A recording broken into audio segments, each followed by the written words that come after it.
A manufacturing company I know got a quote to build an internal portal.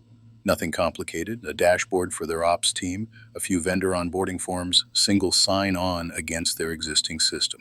The quote came in at $340,000 and an 8-month timeline from a name brand integrator. They paid it. The portal shipped 2 months late. It is currently being rebuilt by 2 of their own engineers in about 2 days using modern AI tooling.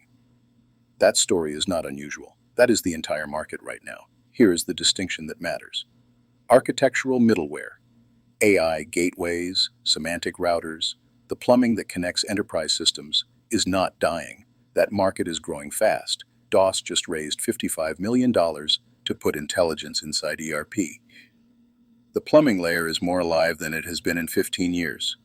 What is dying is the labor market that grew up around building and integrating that plumbing. I call it the middleware tax. It is the structural surcharge companies have paid to systems integrators to translate between their business and their software.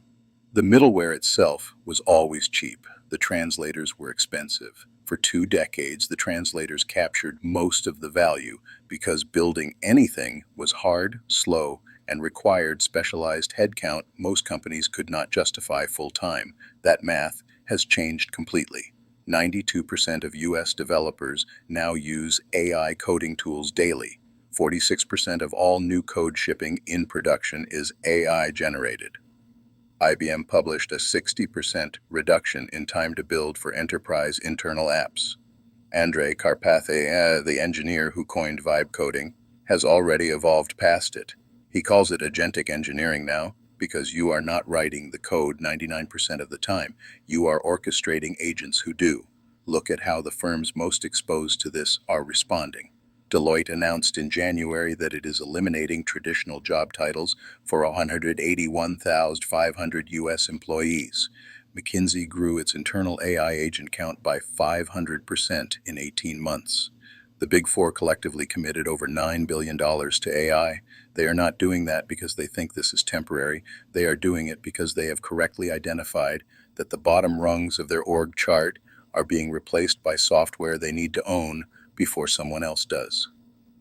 The thesis is strongest for net new internal tooling at small and mid-market companies. Portals, dashboards, reporting layers, internal CRMs. If you are in that lane and you are still hiring a name brand integrator, you are paying the middleware tax for no structural reason. The middleware tax is dying. Middleware is not. The two have always been separable. The only thing that has changed is that you can finally tell them apart.